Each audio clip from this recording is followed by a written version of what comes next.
place et salue quelqu'un. Dis-lui bienvenue dans la présence de Dieu. Bienvenue à Nation Sainte. Dis-lui bienvenue, Nation Sainte. La Bible dit que nous sommes une nation sainte. La Bible dit que nous sommes une nation sainte. Un peuple saint. Prends place. Je salue la présence de tous et de toutes. Heureux de te voir. Prends place et prends ta Bible et tes notes. Nous voulons partager quelques écrits. Amen. Je sens plus l'esprit de la prière. Donc je vais argumenter sur quelques points. Et je veux encore que nous puissions prier. Amen. Prier, déclarer. Je sens l'esprit qui veut nous emmener à déclarer, à déclarer, à déclarer.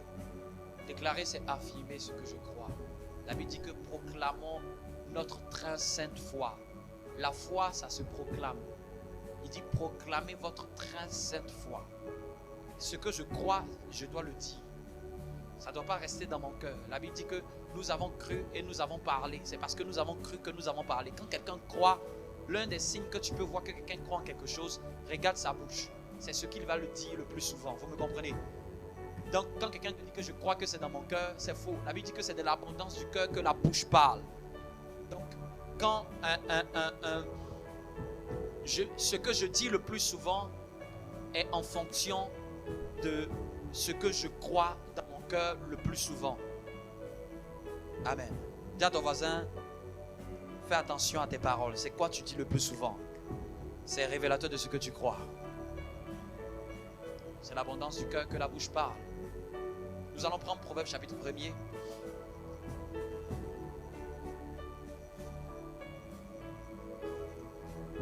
Donc, ce matin, il fait un peu plus froid que d'habitude. Que Dieu nous aide. Amen. Que Dieu nous aide. À la grâce de Dieu, on pourra avoir un peu plus de confort la semaine prochaine. Proverbe chapitre 1er.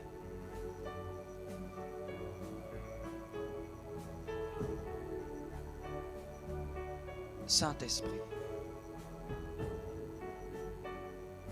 abreuve-nous par ta parole. Dis les mots les plus justes et les plus parfaits. Les mots qu'il faut pour ce temps de transmission de connaissances.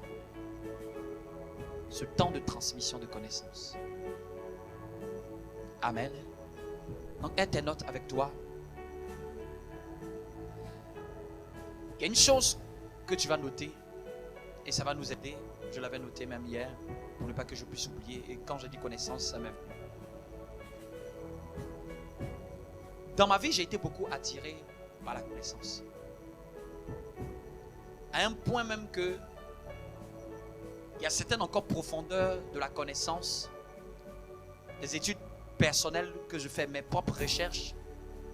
J'ai été toujours amoureux de la connaissance. Vous voyez, il y a des gens, par exemple, quand on parle des esprits de temps, des machins, ils sont attirés par ça. Mais j'ai été toujours attiré par la connaissance. Et même dans la Bible, j'ai été attiré à comprendre les différentes formes de connaissance. Nous, en français, on utilise connaissance pour tout. Est-ce que tu connais Macron? Est-ce que tu connais ce frère? Mais quand on dit connaître Macron, l'Emmanuel Macron, son excellence, c'est pas tout le monde et personne d'autre nous le connaît ici. Vous voyez un peu, si je veux aller dans la deuxième forme de connaître, on ne le connaît pas. On le connaît juste de nom. On le connaît juste parce que c'est une personne populaire. Vous voyez? Donc il y a la connaissance populaire, mais en français, on utilise connaissance pour la même chose. Connaître intimement, connaître de manière populaire, c'est le même vocabulaire. Mais dans certaines langues comme le grec, qui a été le fondement de l'écriture, la source de l'écriture du Nouveau Testament, le grec n'utilise pas, et même l'hébreu même n'utilise pas le mot connaître pour les mêmes profondeurs. Donc j'ai été beaucoup attiré par ça. De sorte que même quand quelqu'un parle de ça, je suis attiré. Quand quelqu'un enseigne sur la connaissance, sur les degrés de connaissance, je suis attiré. Amen. Il y a une connaissance, par exemple, dans la Bible. Ça, c'est juste pour ta culture. Il y a la connaissance qui se fait appeler gnosis ou ginosko. Gnosis ou ginosko, c'est une connaissance terre à terre. C'est une connaissance superficielle. C'est celle que vous pouvez mettre dans la catégorie du fait que c'est une connaissance générale. Et parfois dans la Bible, quand on utilise gnosis, dans certaines parties de ta Bible, quand on utilise le mot connaître, on parle pas d'autre chose que de gnosis, que de ginosko. Vous me comprenez? Mais il y a un autre niveau de connaissance que la Bible appelle par les Grecs epiginosko ou epignosis. C'est la même chose. Amen. Lorsque le grec utilise ça, il ne parle pas de la même connaissance. Il parle d'une connaissance parfaite. Une connaissance expérimentale. Vous me comprenez? Et quand on parle de connaître Jésus, quelqu'un peut avoir le ginosko de Jésus, mais pas l'épiginosko de Jésus. Vous me comprenez? Est-ce que vous me suivez? Quelqu'un peut avoir une connaissance superficielle de Jésus. Et c'est ce que beaucoup de gens ont. Quelqu'un même qui est de culture chrétienne a un gnosis de Jésus. Il sait que Jésus, tu prends n'importe quel passant dans la rue, n'importe quel passant va te dire qu'il connaît Jésus, on date les années à partir de son nom. Mais connaître Jésus, c'est pas ça qui sauve les gens. C'est l'épignosis de Jésus qui sauve les gens. C'est la connaissance parfaite, la connaissance révélée de Jésus qui sauve les gens. Je peux vous donner un signe que vous pouvez savoir si quelqu'un est sauvé, qui a rencontré Jésus. La Bible dit que là où il y a l'esprit, là où il y a la liberté. Et cette liberté, c'est par rapport à quoi? C'est par rapport au péché. Quelqu'un qui n'est pas libre de ses péchés n'a pas encore rencontré la puissance de Jésus. La Bible dit que lorsqu'il viendra, il délivrera son peuple de ses péchés. C'est le signe. Si tu veux lire la Bible, si tu veux faire la catéchèse, si tu veux, va à l'église. Mais ce n'est pas le gnosis de Jésus qui sauve les gens. J'avais fait la catéchèse, je crois, toutes les 5 années de la catéchèse. C'est après les 5 années de la catéchèse que j'ai commencé à épignosis Jésus. À la catéchèse en 3e année, quand on nous posait les questions, où Jésus venait, d'où il vient d'être né, toutes les questions, les QCM, j'avais 19, 18. C'est-à-dire que c'était une connaissance théorique. Jésus est né où, il a grandi où. Ce n'est pas mauvais, mais cette connaissance ne sauve pas quelqu'un. Cette connaissance, c'est la même connaissance qu'un théologien peut avoir. C'est la même connaissance que quelqu'un qui a fait l'histoire de la Bible peut avoir. Quelqu'un qui a étudié la Bible peut connaître cette chose. Mais ça s'appelle le gnosis. Dis avec moi, gnosis. Gnosis, tu peux écrire, c'est connaissance superficielle. C'est une connaissance populaire. C'est une connaissance normale. Terre à terre. Vous me suivez? Mais la connaissance parfaite, c'est épignosis. Dis avec moi, épignosis. Les Grecs la définissent comme une connaissance parfaite et correcte. En fait, c'est une réelle connaissance. C'est une connaissance parfaite qui ne souffre pas d'un défaut. Amen. Dis avec moi, connaissance. Donc là, j'introduis et je vais nous donner 4 connaissances dans lesquelles quelqu'un doit chercher à s'élargir. Dis avec moi, connaissance. 4 connaissances dans lesquelles on doit s'élargir. Avant que nous rentrions en profondeur. Ça, c'est juste une entrée en matière. Est-ce que je peux donner cette entrée en matière? La première connaissance pour que quelqu'un s'élargisse dans sa vie, c'est la connaissance de Dieu au travers des Écritures. Amen. La connaissance de Dieu, dis avec moi la connaissance de Dieu au travers des Écritures. La connaissance de Dieu, de ses principes, de ses lois, de son fonctionnement, la connaissance du royaume.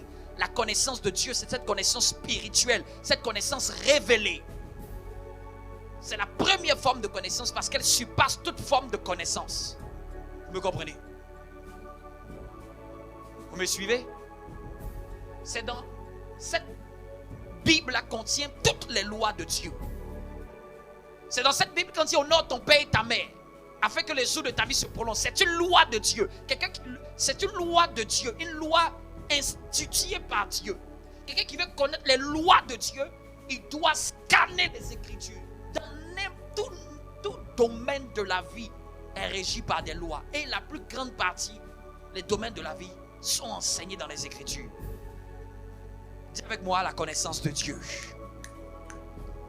La connaissance du royaume de Dieu. Dans la connaissance de Dieu, il y a la connaissance des lois de Dieu. Parce que Dieu ne fait rien sans ses lois. Quand je parle des lois, c'est les principes. Ce que Dieu aime, ce que Dieu n'aime pas, ce que Dieu déteste, ce que Dieu agrée. La deuxième forme de connaissance. Dis avec moi la deuxième forme de connaissance. Ça, ce que je donne, ce n'est pas un truc que on peut faire en un jour. Hein. C'est les connaissances dans lesquelles chacun va devoir travailler pour s'élargir. Chaque fois que tu vas vouloir connaissance, ces quatre-là vont te permettre de t'équilibrer, vont nous permettre de pouvoir nous situer. Je suis en train de travailler quelle connaissance? La deuxième forme de connaissance, est-ce que tu veux savoir?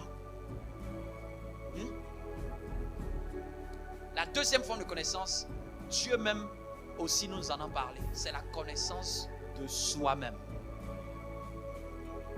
La connaissance de soi-même, c'est-à-dire, qui suis-je?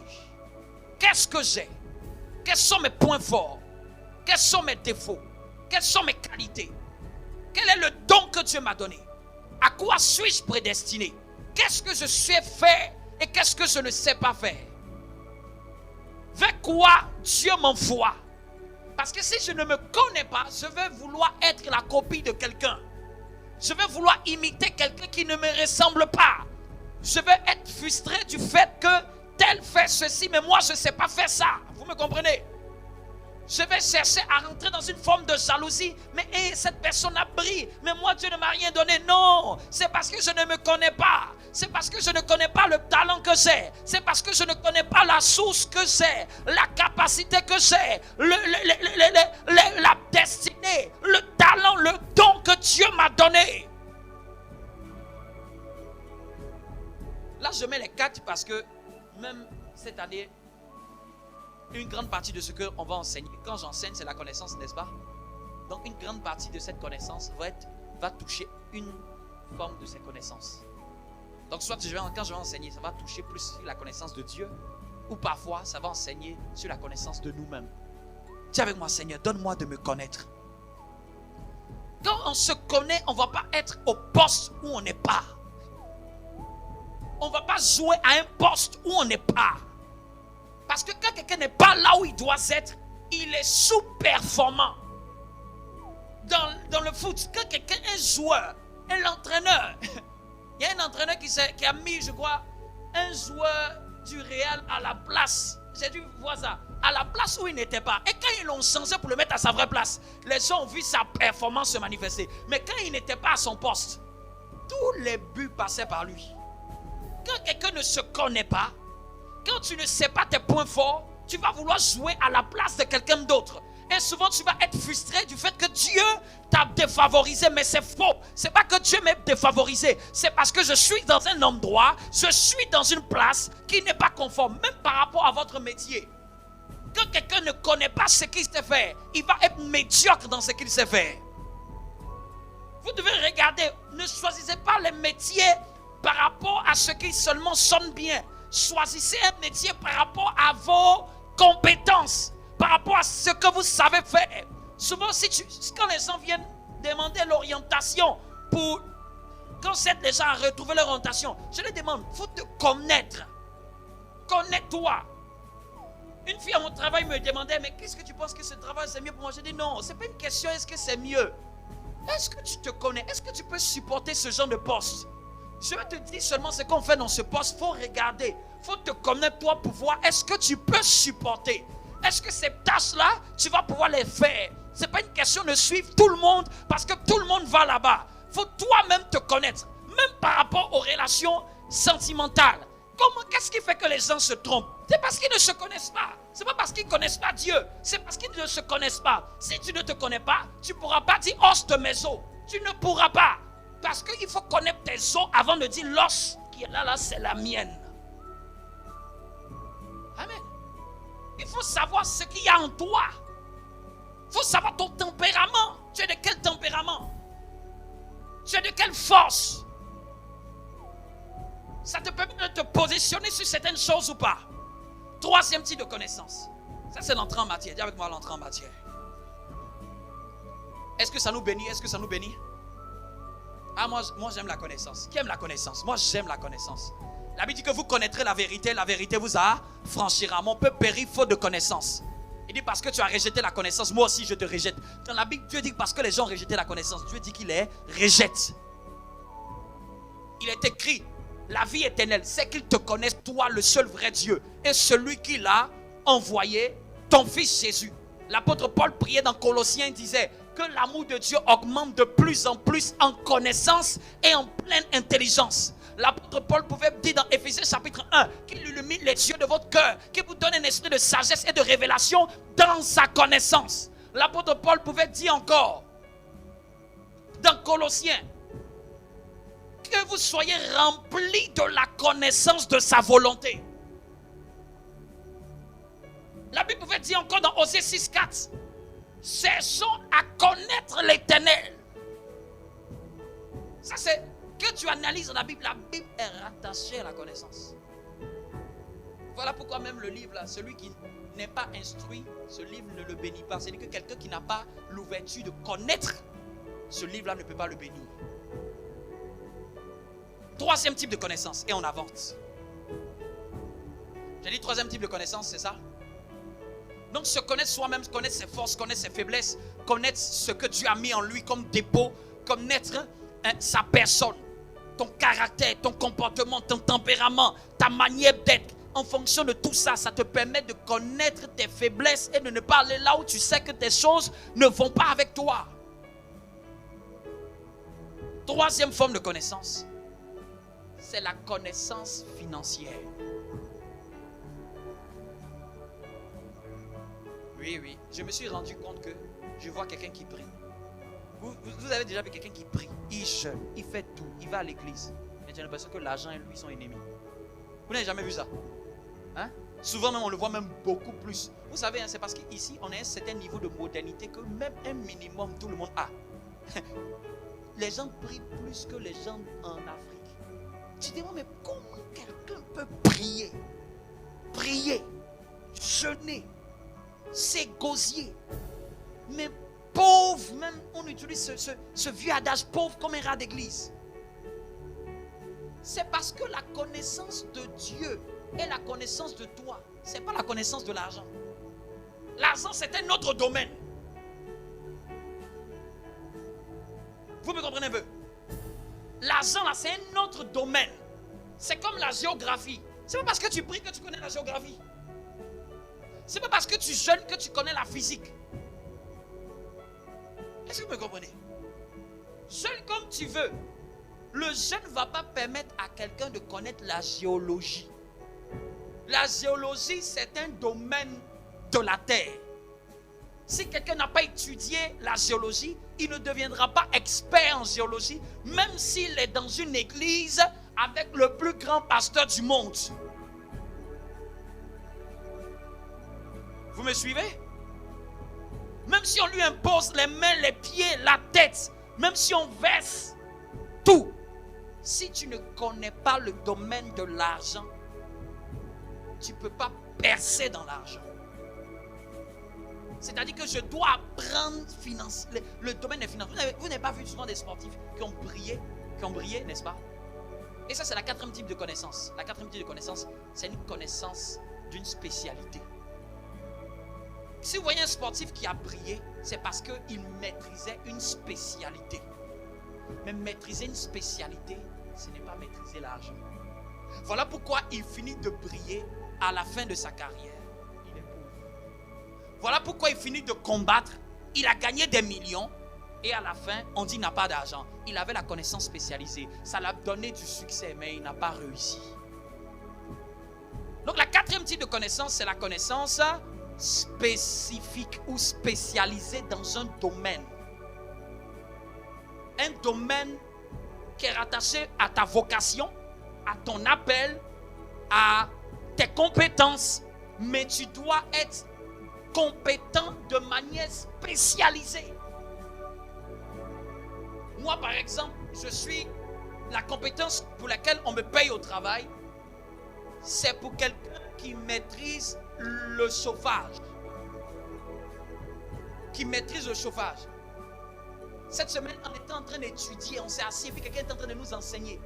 On va vous expliquer comment fonctionnent les splits. Vous voyez les splits là, qui font la climatisation. Il va nous expliquer quel est le principe physique dedans qui fait que ça fonctionne. Et ça fonctionne comment? Ça là, c'est pas la Bible. Hein? C'est une connaissance spécialisée. Et on s'est assis devant lui pendant toute une journée à ce qu'il nous explique. Il nous explique comment ça fonctionne. Je pose des questions. Ah non, je croyais que c'était comme ça. Et puis souvent tu poses des questions bêtes même. Et puis tu te rends compte que lui qui connaît là, il se moque de toi. Il a dit non, ça ne fonctionne pas comme ça. Ça s'appelle la connaissance d'une spécialité. C'est parce que je sais, je suis dans cette spécialité-là que quelqu'un est prêt à me payer pour me donner ça. Sinon, quelqu'un ne me paye pas parce que je ne connais pas. Si je ne connaissais pas, vous n'allez pas me donner. Parce que même le boss là même en demandait quelqu'un qui a fait au moins 8 ans d'expérience dans une connaissance spécialisée. C'est pas genre seulement que la grâce de Dieu. C'est-à-dire que dans cette spécialité, on a dû m'évaluer. On a dû évaluer pour voir si je connais. C'est pas une question de non, Dieu a permis que j'ai le travail. Oui, Dieu a permis que j'ai le travail, mais si je t'ai un plouc dans la tête, le travail là n'allait pas venir. Et aujourd'hui, le problème de beaucoup de chrétiens, c'est que quoi?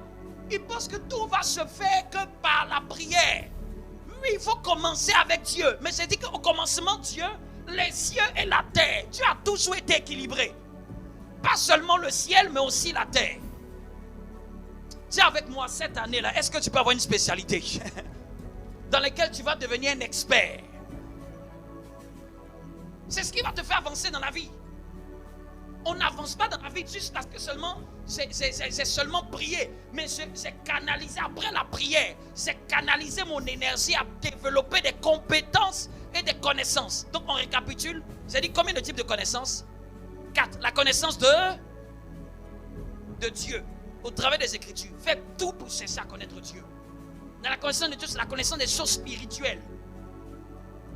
Parce que au commencement, les cieux. Au commencement même, c'est Dieu et Dieu créa les cieux. Donc il y a d'abord la connaissance de l'invisible, du spirituel, du surnaturel. Ça c'est très important. Il ne faut pas le négliger. C'est pour ça que ça vient en premier. Et après la deuxième connaissance, on a vu quoi? La connaissance de soi-même. Dis-moi un bon amen. La connaissance de soi-même. Ne pas se connaître fait que tu peux être même en train de te marcher les pieds, toi et ton mari ou toi et tes frères, parce que tu te connais pas. Donc il faut plus prier pour dire Seigneur, qu'est-ce que je suis? Qu'est-ce que tu as mis en moi? À quoi suis-je? Quelle est ma particularité? Ce sur quoi je ne dois pas aller? Quand quelqu'un ne se connaît pas, il va se mettre à prier pour des choses que Dieu ne lui a pas prédestinées. Il va vouloir forcer à être ce que Dieu n'a pas voulu qu'il soit. C'est un tel point que même chez les hommes de Dieu, si tu n'es pas prophète et que tu te forces prophète, ta destinée échoue. La troisième connaissance, c'est la connaissance quoi? Financière. Et la quatrième, la connaissance quoi? Spécialisée, spécifique. Et la connaissance spécialisée, c'est dans un domaine de la vie. Quelqu'un peut se spécialiser dans la famille. Et quand il dit spécialisé, c'est spécialisé de sorte que tu deviennes un expert dedans. On dit même qu'il faut faire au moins 10 000 heures sur un sujet pour commencer à devenir expert. C'est un scientifique qui a fait cette étude. Dis avec moi, Seigneur, donne-moi de travailler ces connaissances. Donc, je vous ai donné l'exemple de quelqu'un qui pouvait réussir dans un domaine. Et on a pris par exemple le cas d'un athlète qui a brillé dans le cas de l'athlétisme. Et puis financièrement, il s'est retrouvé sans rien. Donc ça veut dire qu'il avait une connaissance spécialisée. Voilà pourquoi il a eu de l'argent dedans. Mais comme il n'a pas eu la connaissance des finances, il s'est fait rouler dans la farine par ceux qui l'ont induit en erreur. On l'a induit dans des faux investissements. Il croyait que comme il sait courir, il connaissait c'est quoi l'investissement. Il fallait qu'il mette sa tête comme des entrepreneurs. Il croyait que seulement avoir l'envie d'entreprendre, c'était suffisant. Il fallait qu'il comprenne les crédits. Il fallait qu'il comprenne la comptabilité. Il fallait qu'il comprenne son marketing. Il faut qu'il connaisse son produit ou son service. C'est-à-dire que beaucoup de gens ont cru que seulement il suffit d'avoir des intentions pour faire. Tandis qu'il faut chercher à connaître de manière spécifique. Et aujourd'hui, l'école nous a emmené, l'une des failles de l'école, c'est de nous emmener à faire seulement une seule matière à la fin. Tu peux avoir fait une seule matière à la fin, après l'école. Ça peut ne même pas être dans cette matière que ta destinée est liée. Et avoir fait une matière à l'école n'est pas la finalité pour apprendre dans un autre domaine. Vous me suivez? Aujourd'hui, il y a des gens même qui se reconvertissent parce que Dieu n'a pas limité l'homme à être fermé dans un domaine. Si ce domaine-là, tu vois que tu n'exploses pas, regarde un autre domaine dans lequel tu peux te mettre. Oui, c'est juste que la volonté de creuser, d'aller se former dans ce domaine. Le but, quand je vois quelqu'un qui dit, il cherche et qu'il ne trouve pas, je lui demande, élargis tes zones de compétences. Lisons Proverbes. Et ça, c'était l'entrée en matière.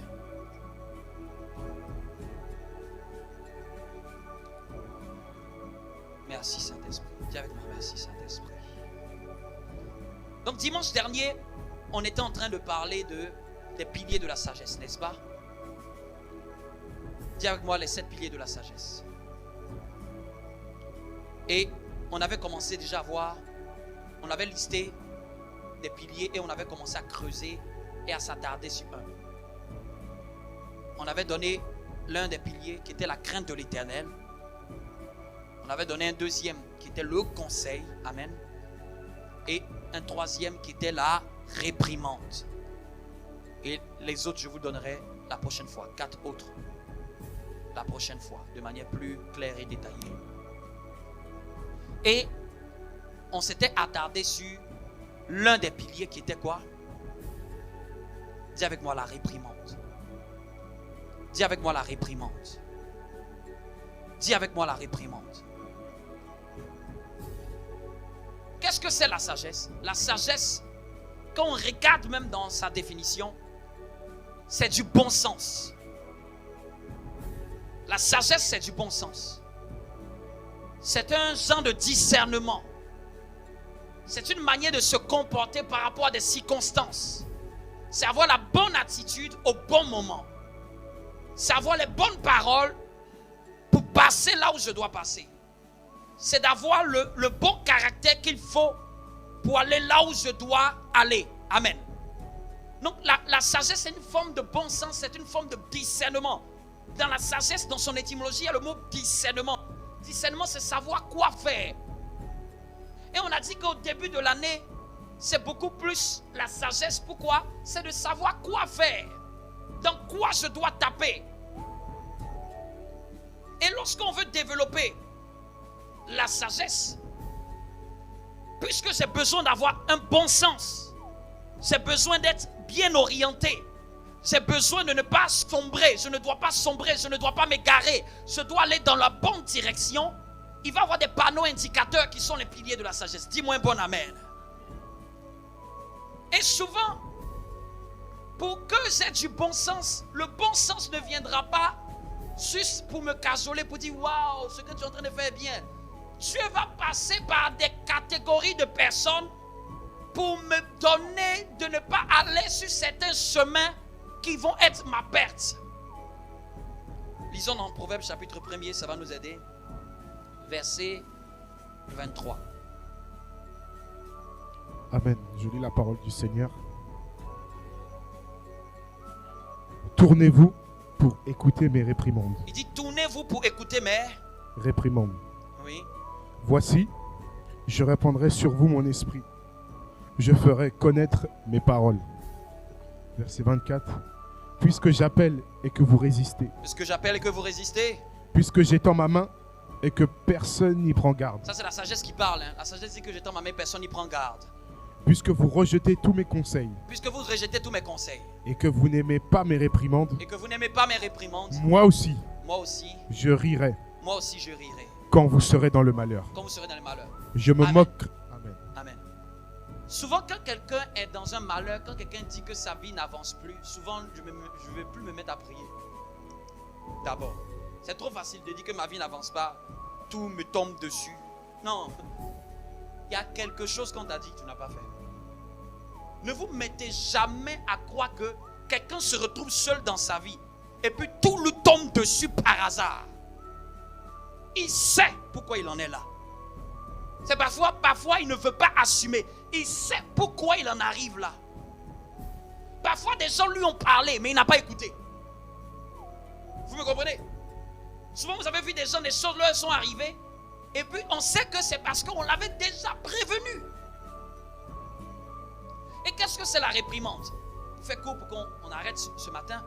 La réprimande, c'est une forme de remarque ou de reproche ou de correction, comme j'avais dit dimanche dernier, qui vient de certaines personnes que Dieu a mis autour de toi.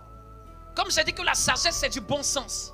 Et pour que c'est du bon sens selon Dieu, Dieu va me permettre que je sois réprimandé lorsque je sors des voies qui ne sont pas de ma destinée. Lorsque je me comporte d'une manière qui n'a rien à voir avec ma vie. Et j'avais dit que tout le monde n'est pas habilité à nous réprimander. Donc la réprimande, c'est une forme de reproche, c'est une forme de remarque, mais dans le but de me corriger, qui m'est donné par quelqu'un d'autre en parole, dans le but que je sois corrigé. Mais beaucoup de gens veulent aller dans le bon sens, mais n'aiment pas écouter la partie où on les corrige. Beaucoup de gens veulent percer, mais ne veulent pas écouter la partie où ils sont recadrés. Aujourd'hui, même quand tu prends, même nous pasteurs, tu prends l'église, tu recadres quelqu'un qui quitte l'église. Tu recadres, tu disciplines quelqu'un, la personne fuit. Il pense pouvoir échapper à la correction, mais au fait, il va retrouver la correction sur son chemin. Si vous voulez être quelqu'un qui pète, soyez quelqu'un qu'on peut réprimander. Ayez dans vos vies des gens qui peuvent vous réprimander. Sinon, c'est marcher, c'est rouler sur l'autoroute sans panneau qui t'interdit à 130 ou à 110. Vous savez pourquoi on met les panneaux sur la route? C'est une manière de nous dire. On sait que tu peux rouler à 100 au-delà de 130. Mais on te réprimande de ne pas le faire. Si tu le fais, tu vas avoir une amende. Ça permet même de discipliner tout le monde dans un mouvement. Ça permet, et regardez, est-ce que c'est un passant qui vient déposer le panneau? C'est une autorité qui vient déposer le panneau. C'est pour ça, ceux qui sont habilités à te réprimander, c'est les gens que tu as considérés comme étant autorité dans ta vie. Pose-toi la question, dis à ton voisin, est-ce que tu es réprimandable? C'est une question on doit tous se poser la question. Est-ce que je suis réprimandable? Vous savez que quelqu'un ne veut pas être réprimandable, il n'aime jamais qu'il y ait quelqu'un au-dessus de lui. Et les autorités que Dieu met dans notre vie, les premières autorités, c'est l'autorité biologique et l'autorité spirituelle. Si vous lisez beaucoup de proverbes, nous n'avons pas le temps. Il dit, mon fils, écoute l'instruction de ton père. Mon fils, écoute l'enseignement de ta mère. C'est beaucoup dit écoute. Et on ne dit pas écoute des passants, on dit de tes parents. Parce que Dieu considère que les premières personnes qui sont censées te donner les vertus, ce sont les gens placés en autorité dans ta vie. Ici, on a, quand je lis Proverbe, c'est beaucoup plus père, mère, et ou frère ou ami. Quelqu'un qui ne te connaît pas, qui parle en mal de toi ou qui est prompt, quand il te voit la première fois, et c'est lui qui est prompt à te critiquer, il ne te connaît pas, ne considère pas ce qu'il va dire. Quelqu'un qui ne te connaît pas, il ne peut pas dire quelque chose de bien sur toi, mais ce qu'il dit c'est du mal déjà. C'est une chose qu'il faut mettre déjà, ça je mets ça de côté. Parce que l'homme est plus prompt à dire, à critiquer, vous me comprenez? Pour que quelqu'un te critique, quand même Dieu, dans Apocalypse, voulait faire un reproche, qu'est-ce qu'il a fait? Qu'est-ce qu'il a fait? Vous qui lisez bien la Bible. Quand Dieu voulait faire un reproche aux églises, avant de dire ce que j'étais contre toi, qu'est-ce que Dieu a dit? Je connais ta douceur. Je connais ta patience. Quelqu'un qui doit te réprimander, doit te connaître et doit connaître les qualités que tu as. C'est-à-dire que quand je regarde les 6 messages de Dieu, Dieu ne s'est pas mis tout de suite à vouloir casser l'église. Dieu a, vous pouvez méditer, Dieu a regardé et a dit, je connais ta patience. Dieu a su apprécier les qualités qu'ils avaient. Ça, c'est l'un des signes. Quelqu'un qui ne te connaît pas, il ne peut pas venir tout de suite et puis vouloir te dire ce que c'est contre toi. Non, je vois que tu fais ceci, je vois que tu fais cela. Mais tu ne sais rien de moi. Tu ne peux même pas dire une qualité de moi. Tu ne me connais pas. Il n'y a que ceux qui me connaissent qui sont capables de valoriser mes qualités et ils sont capables de mettre le doigt sur mes défauts. C'est pour ça que les personnes qui te connaissent, ce sont des autorités. Eux, ils ont vécu avec toi. Et ils t'ont vu, ils savent, tu sais qu'ils peuvent apprécier tes qualités. Tu sais qu'ils t'ont déjà félicité pour un comportement qui est bien. Donc le jour qu'il vient te corriger, tu sais qu'il n'est pas dans un mauvais sens. C'est quelqu'un qui sait voir ce qui est de bien en toi. Vous me comprenez? Même un ami, un bon ami, c'est quelqu'un qui sait voir le bien en toi, qui sait apprécier ce que tu fais de bien, qui sait apprécier tes qualités, et de sorte que le jour que tu déconnes, cette personne est capable de te faire un reproche. Quand elle te fait un reproche, quelqu'un qui connaît tes qualités, c'est une reproche à ne pas négliger. Parce que la personne a su dire, waouh, pour ta qualité. Donc le jour qu'elle te dit, pour ce défaut, il ne faut pas négliger. Vous me comprenez? Quelqu'un qui ne sait pas apprécier ta qualité, il n'est pas légitime pour te faire un reproche. Quelqu'un qui ne te connaît pas, quelqu'un qui ne peut pas voir de bien en toi, il n'est pas légitime pour voir le mal en toi. C'est pour ça que je prends la structure de Dieu. Il dit, je connais ta patience, je connais ton amour. Et après, il peut venir dire, mais ce que j'ai contre toi. Donc, j'avais dit, pour clôturer, nos autorités physiques, biologiques, nos autorités spirituelles, j'ai dit quoi d'autre encore? Ceux qui sont légitimes pour te faire un reproche. Nos autorités spirituelles, il y a ton conducteur, il y a ton pasteur, il y a les responsables qui sont au-dessus de toi. Amen. Un ami vrai peut te faire un reproche. La Bible dit qu'une reproche avouée est mieux qu'une amitié cachée. C'est là que j'ai su qu'un ami peut te faire un reproche. La Bible même conseille qu'un ami te fasse un reproche avoué que de le cacher. Dis à ton voisin, est-ce que tu es réprimandable? Parce que la Bible dit que ne reprends pas le moqueur de sorte que sa haine augmente contre toi. Il y a des gens, il ne faut pas les reprendre. Ce jour-là, tu vas voir, il va s'énerver contre toi. Il y a des gens, ils vont rire avec toi. Ils vont tout faire avec toi. Le seul moment où tu vas mettre le doigt sur quelque chose qui ne va pas, ce jour-là, tu viens d'attiser sa haine contre toi. Dis à ton voisin, est-ce que tu es réprimandable? Il ne voudra plus te parler. Il va te fuir. Parce que ce jour-là, tu as juste voulu dire, c'est vrai, tout ce que tu fais là, c'est bien, mais quand tu as mis le main là, tu viens de détruire l'amitié. Bien aimé, mieux vaut une amitié. Mieux vaut une amitié où le reproche est fait ouvertement qu'une amitié où le reproche est caché. Au moins tu sauras que si cette amitié est légitime ou pas. Vous me comprenez? Souvent même les bases de l'amitié c'est quoi? C'est la franchise. Quand ami, je ne peux pas te dire ce que tu viens de faire. Si je ne peux pas te dire, c'est qu'on n'est pas amis. C'est qu'on est des hypocrites. On est des faux. Donc quand quelqu'un le supporte, la Bible même dit, quand je lis même dans Proverbe, la Bible dit que celui qui fuit la réprimande, c'est la mort qui l'attrape.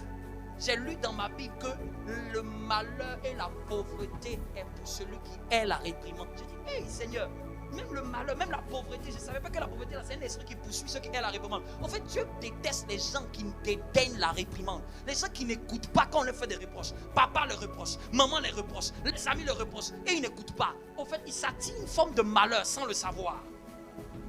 Parce que Dieu n'aime pas quelqu'un qui est endurci. C'est une forme de sorcellerie, entêté. On ne peut pas lui parler. On ne peut pas lui dire quoi faire. Dans ma petite vie, ceux que j'ai vus échouer, ce n'est pas ceux qui étaient talentueux. C'est ceux à qui on ne pouvait rien dire. Même la personne qui est au-dessus ne peut rien dire. Même la personne qui est à côté ne peut rien dire. Quand j'ai fini, j'ai dit, mais Seigneur, avec cette grâce, avec cette onction, avec ces dons, comment la personne peut prendre une direction contraire aux valeurs de Dieu? Et Dieu me dit, regarde, c'est parce qu'on ne peut plus lui rien dire. On ne peut plus dire quelque chose et il va écouter. Dans votre vie, dans notre vie, assurons-nous d'avoir des gens qui peuvent nous réprimander. Sinon, c'est la bande glissante. Ta soeur peut te réprimander. Ton frère peut te réprimander. Amen. Celui qui, et puis je te dis bon frère, bonne soeur, pas celui qui voit que tes défauts seulement. Celui qui a déjà apprécié ta qualité, il est un frère qui est capable de te réprimander. Mais pas les gens, tout ce que tu fais en bien ne voient jamais, ils ne peuvent jamais apprécier. Ils ne peuvent jamais voir une qualité en toi. Celui-là, celle-là, elle se prend pour qui? Toi, tout ce que tu vois, c'est le contraire. Tu ne peux pas applaudir pour une grâce qu'elle a. Il n'y a personne qui est sur la terre qui n'a pas un avantage, qui n'a pas une qualité. Tu vas prendre chacun d'entre nous. Nous tous, on a des points forts.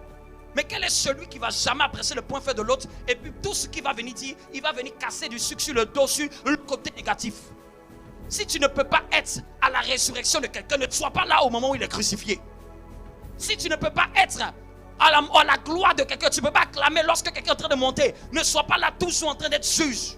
Aujourd'hui, même sur les réseaux sociaux, les gens, tout le travail, tu vas mettre quoi que ce soit, ce sera juge. Ils ne sont pas dignes de te réprimander parce qu'ils ne te connaissent pas. C'est facile de voir quelqu'un de commencer à dire non, lui il a fait ceci, non, lui il a fait cela. Quelqu'un qui est légitime, tu dois reconnaître en cette personne, est-ce que cette personne a déjà apprécié une de mes qualités? Et souvent, un reproche qui revient plusieurs fois, c'est un reproche à ne pas prendre à la légère. Si vous voyez que la Bible dit qu'il faut qu'il y ait au moins 2 témoins, s'il commence à avoir 2 fois le reproche, 2 personnes importantes dans ta vie qui reviennent 2 fois, il faut prendre ça comme une prophétie. Une prophétie, ce n'est pas seulement que quelqu'un vient te dire ainsi parle l'Éternel. Dieu parle par des reproches. Dieu parle par des avertissements. Dans la Bible, la plupart des prophéties souvent sont comme des avertissements. Écoutez Israël. La Bible dit que sur la base de 2 ou 3 témoins. Mais ce n'est pas dit que des gens du dehors qui ne te connaissent pas. Je parle des gens qui te connaissent.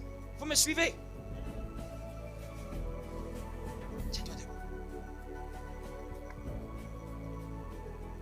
Est-ce que tu es réprimandable? Dis avec moi, Seigneur, donne-moi d'être réprimandable. Oui, parce qu'il y a des gens qui ne sont pas réprimandables. C'est-à-dire qu'il y a des gens, tu ne peux pas leur dire main. Tu ne peux pas leur dire main. Ils veulent seulement que tu apprécies seulement leur bon côté. Ils ne veulent pas que tu leur dises que ça, tu n'as pas bien fait. Ce n'est pas bon aussi que tu ne sois pas un enfant qu'on puisse réprimander. Qu'on puisse dire que là, tu n'as pas bien fait. Tu dois être réprimandable. Et quand on veut être réprimandable, on accepte qu'il y ait des gens qui puissent nous réprimander. Lisons ce dernier verset, Proverbe chapitre 5. Tu pourras faire une recherche dans Proverbe plus tard pour méditer. Moi, je vous donne l'entrée en matière. 16 fois le mot réprimande est dans Proverbe.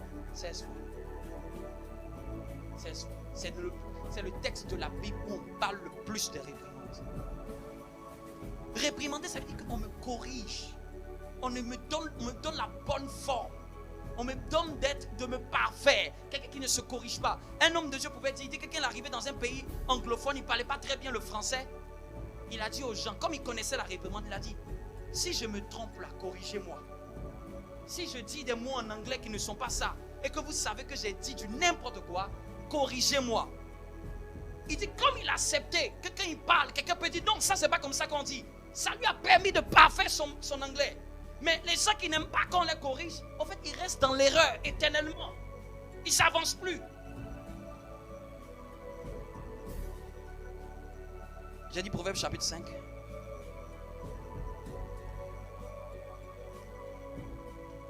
Proverbe chapitre 5, verset 12-13. Amen. Et que tu ne dises, comment donc ai-je pu haïr la correction? Et tu nous dises, comment donc ai-je pu haïr la correction? Et comment mon cœur a-t-il dédaigné la réprimande? Si vous lisez Proverbe chapitre 5 plus tard, vous verrez, en fait, c'est un fils qui n'a pas écouté les conseils de son père. Et puis, il s'est retrouvé au moment du malheur. Et puis, il dit, mais comment ai-je pu ne pas écouter la correction? Oui. Verset 13, comment ai-je pu ne pas écouter la voix de mes maîtres? Comment ai-je pu ne pas écouter la voix de mes maîtres? C'est là que j'ai dit aussi, j'ai rajouté, un maître, c'est ça qui est en anglais que mentor.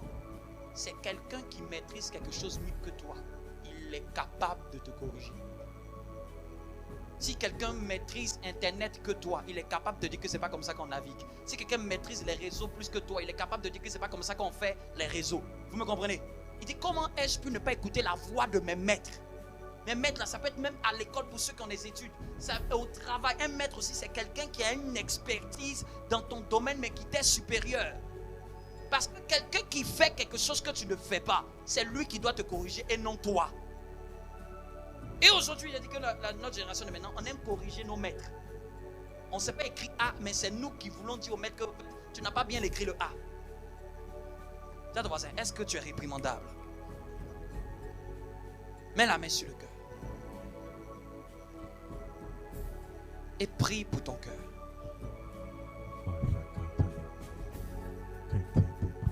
Demande à Dieu d'avoir un cœur réprimandable. Que si ton père te parle, si ta mère te parle, si ton pasteur te parle, si un responsable te parle, si tes frères, ton mari ou ta femme te parle, ou un mentor, quelqu'un qui maîtrise quelque chose, un maître te parle, je vais écouter. La sagesse de cette année-là, ce n'est pas beaucoup de bruit. Je vais écouter. Je veux un cœur qui écoute. Quand on va me parler, je vais écouter. Je veux écouter cette année. Écoutez, Dieu va passer parfois par les autres pour te parler. Dieu va parfois passer par les autres pour te corriger. Il faut être quelqu'un qui peut t'asseoir et écouter. Qui peut t'asseoir et écouter. Acceptez cela. Acceptez cela. Cette année, nous n'allons pas rentrer dans une surabondance si notre cœur n'est pas à l'écoute. À l'écoute. Je vais écouter ce que Dieu a me dit. Ce qui revient plusieurs fois, ce n'est pas anodin. Je vais accepter d'être corrigé. Je ne peux pas avoir une année meilleure si je n'ai pas corrigé des choses de l'année dernière.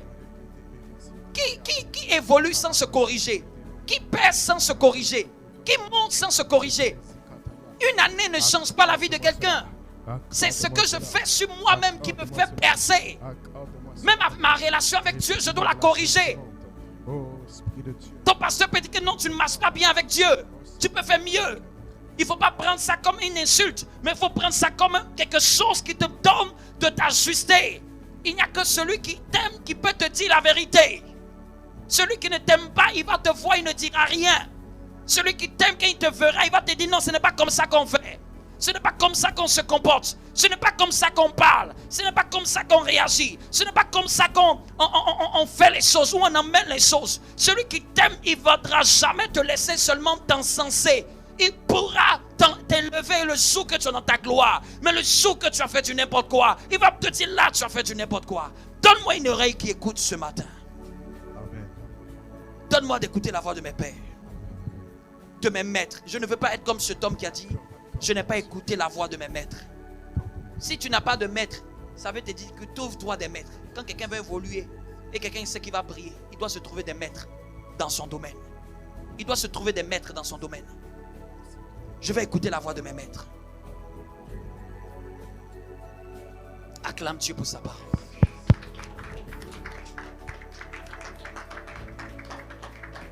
Est-ce que tu as reçu quelque chose ce matin?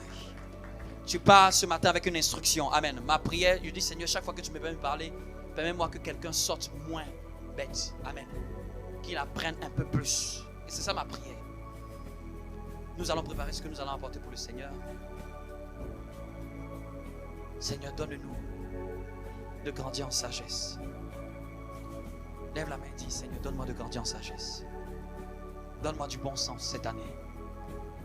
Cette année, ce n'est pas le 25 qui va changer ma vie, c'est du bon sens. C'est la sagesse. C'est la manière dont je dois me comporter.